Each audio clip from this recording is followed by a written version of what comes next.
6장입니다. 6장 45절에서 56절.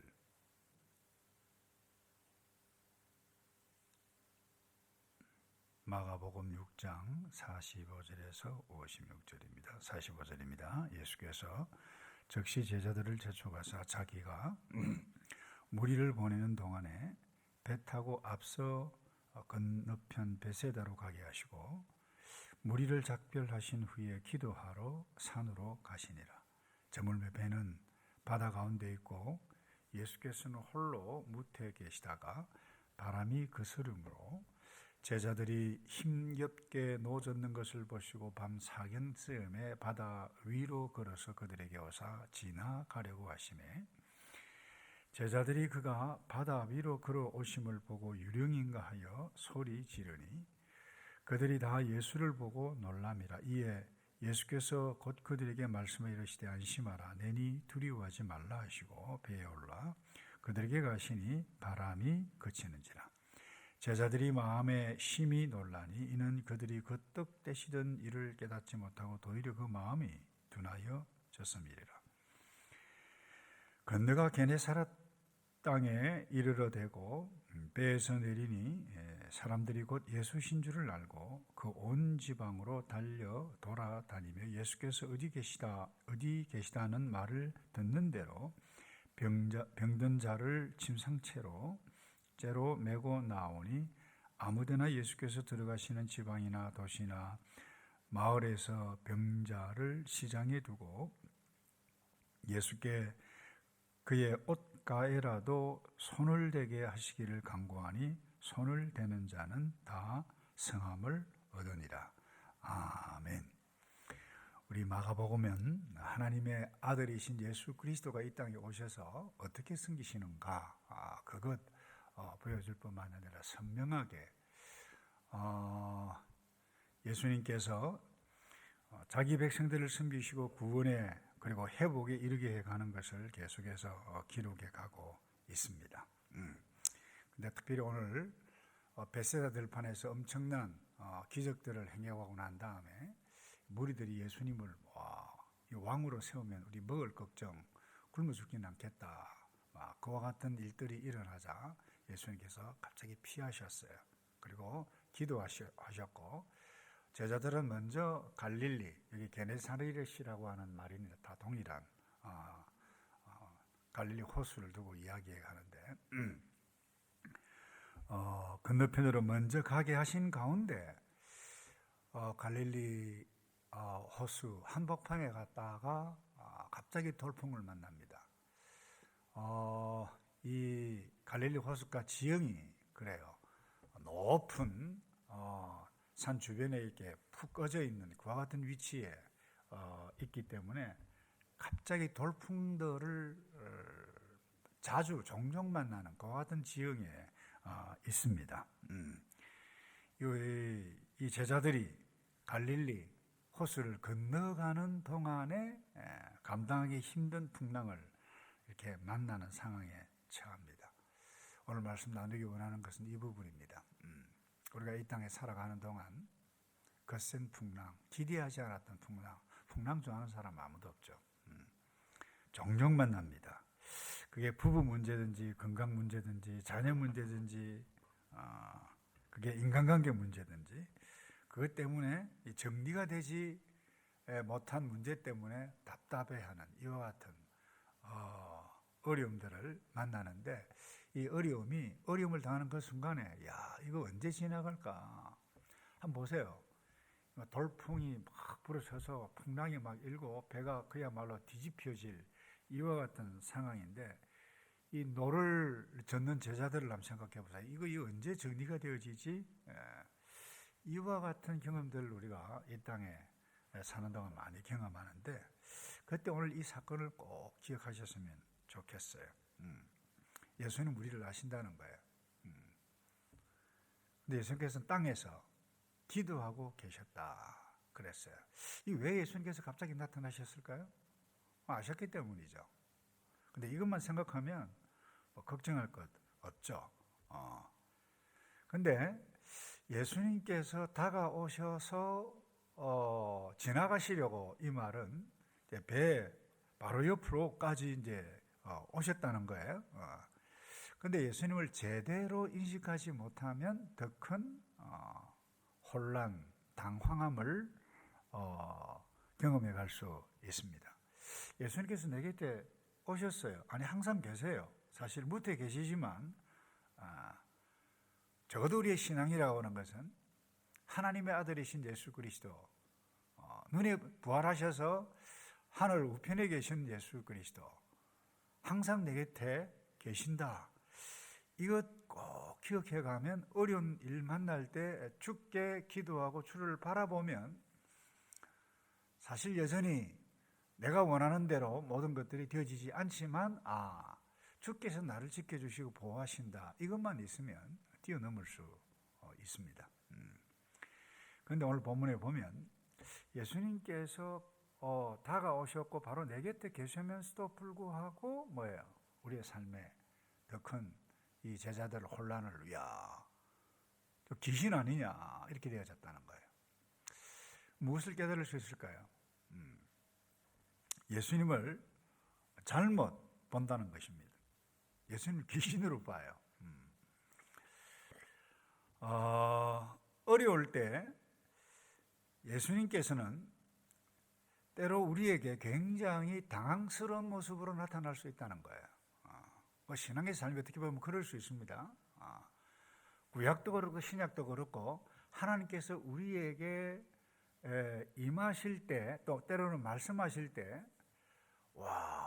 이 대단하다. 예수님께서 말이죠. 오늘 이 상황에 큰 군함을 요즘 표현으로요. 구하러 오셨다라면 역시 할렐루야 아멘 할 텐데 예수님께서 그런 방식으로 하지 않으셨어요. 한번 보세요. 베세다 들판의 사건들만 하더라도 마찬가지입니다. 굶주린 백성들이 엄청나게 많은데 예수님께서 뭐라고 말씀하셨어요? 어떻게 보면 억지 같은 말씀이에요. 너희가 먹을 것을 주어라. 그래서 이해가 안 됩니다. 그것은. 근데 예수님은 하나님의 아들이다 라고 하는 것을 확신하고 어떤 분인지를 아는 이 믿음의 확신이 있는 자는 좀 당황스럽겠죠. 그 상황에서. 그럼에도 불구하고 주께서 반드시 알아서 하실 것이다. 이게 믿음입니다. 때로는 죽음의 위기가 와도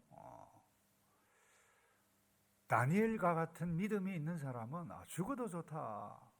주께서 구원하실 것이다. 그리 아니하실지라도 나는 이 길을 간다.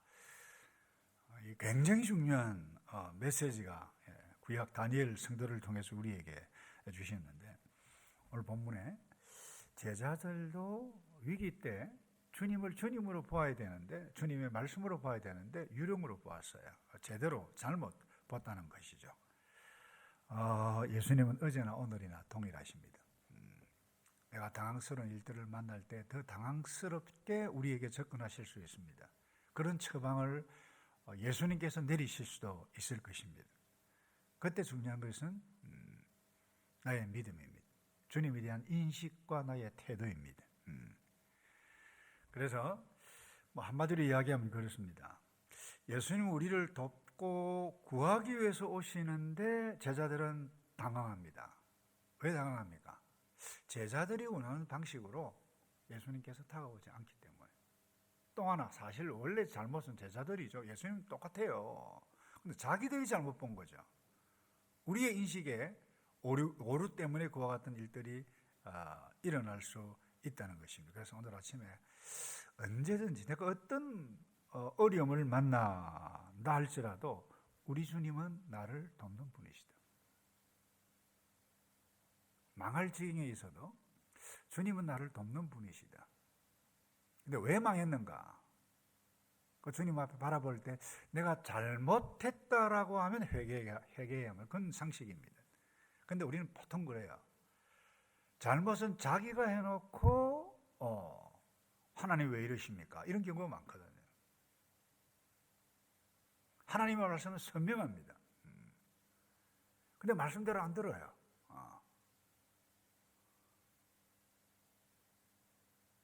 그분의 도움을 입기 위해서 우리가 해 가야 할 것이 무엇인가? 주님은 항상 내 곁에 계신다. 나를 돕는 분이시다. 주님의 뜻이 무엇인가? 이걸 선택해 가면 뛰어넘어갈 수가 있어요. 저희 교회도 젊은 부부들이 많고, 과거에 저와 여러분들도 다 젊었습니다만은, 사니 못 사니 막 그렇게 찌지고 뽑고, 시어머니가 갑질을 하고 남편이 저렇게 형편없는 남편과 내가 어떻게 사냐. 그런데 영적인 지도자, 다른 신앙의 선배 통해서 주께서 원하시는 것은 이것이다. 그 붙잡고 갈등을 뛰어넘는 사람 뛰어넘어요. 그런데 그렇지 못한 사람은 뭐예요? 아이고, 이와 같은 상황 가운데서 내가 어떻게 사냐. 선택한 사람 나눠집니다. 가슴이 아프죠. 지금도 일어나고 있어요. 그와 같은 일들이. 이와 같은 부분이 사업 현장이든 그 어떤 부분이든 주께서는 항상 나를 도우시는데, 내가 원하는 대로 주님은 내가 기대했던 그 방식 그대로 주님께서 나타나지 않습니다. 그럼 내가 하나님이죠. 그래서 오늘 두 번째로 나누기 원하는 것은, 그 어떤 일들을 만나도 놀라지 말아라, 당황하지 말아라. 예수님께서 뭐라고 말씀하십니까? 50절에 이런 말씀이 있죠. 그들이 다 예수를 보고 놀람이라 그래서 제자들이. 그런데 이 예수께서 곧 그들에게 말씀하시며 이르시되 안심하라, 내니 두려움 말라. 지금 풍랑이 계속 이고 있는데 안심하기 싫어서 안심 안 합니까? 두려움이 좋아서 두려웁니까? 그런데 뭐예요? 예수님은 안심하라. 근데 중요한, 예수님께서 말씀을 하시는 것, 제자가 오늘 이 복음서 기자가 기록한 것을 보세요. 내니 내가 있다는 거예요. 두려워하지 말라. 이렇게 말씀합니다. 어느 곳 어떤 상황이 있든지 주께서 나와 함께 하십니다. 이것을 꼭 믿고, 여러분들이 지금 이거 상황이 보통 상황이 아닌데 주님 어떻게 하면 좋겠습니까? 그때도 주님은 여전히 내 곁에 계신다라고 하는 사실을 꼭 기억해가고, 주님께서 오늘 아침에 이렇게 말씀하십니다. 안심하라, 내니 두려워하지 말라. 그 어떤 성경을 연구한 학자는 이 두려워하지 말라라고 하는 이 단어가 어떤 분은 365번, 어떤 사람은 366번이다. 제가 세알이 보지는 않았습니다만, 왜 그렇게 했느냐. 항상 우리는 두려워하는 존재이기 때문에 매일 1년 내내 하루하루 오늘도 두려워하지 않겠습니다. 어떤 일들을 만나도. 그렇게 하시기 위해서 이렇게 주셨다라고 의미심장한 이야기를 했는데, 왜 우리가 두려워하게 되어집니까? 그럼 우리가 죄인이어서 그럴 수 있습니다. 신학적으로 두려워합니다. 하나님을 떠났기 때문에 두려워했어요. 그럼 또 하나, 우리가 현실적으로 왜 두려워합니까? 내 뜻대로 되지 않기 때문입니다. 내가 원하는 것은 이것인데 이거 안 되면 어떻게 하지? 그러다 수를 써요.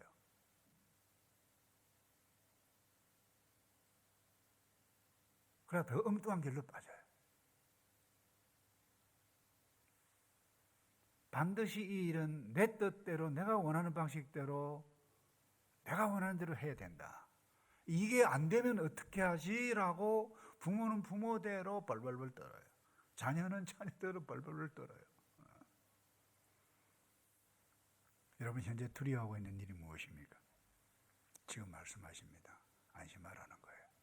주님을 믿느냐 이 말입니다. 주를 믿느냐. 두려워하지 말라. 곧 주께서 잠잠케 하실 것을 믿고, 내가 죽음의 그림자가 여기까지 온다 할지라도 죽음이 나를 향하신 지금의 뜻이라고 하면 제가 죽겠습니다. 그때 마음의 평화가 옵니다. 그때 치유가 일어날 수 있어요. 주께서 반드시 잠잠케 하신다. 이 땅 전쟁의 소문, 전염병, 엄청난 일들이 일어납니다. 주께서 다스리신다. 이것을 믿는 믿음의 사람으로 오늘도 살아가고, 현실적으로 어려움이 온다 할지라도 내가 좀 더 기도해야 되겠구나, 좀 더 주님의 뜻에 가까워야 되겠구나, 찬송하고 기도하고 또 눈물 흘리고, 그때 주께서 평강을 주실 뿐만 아니라 오늘 본문에 보세요. 예수님께서 배에 오르시니까 풍랑이 잔잔하게 되어졌어요. 그래서 이 주님과 더불어 오늘도 내일도 승리에 가시는 저와 여러분 되기를 주님의 이름으로 축복합니다.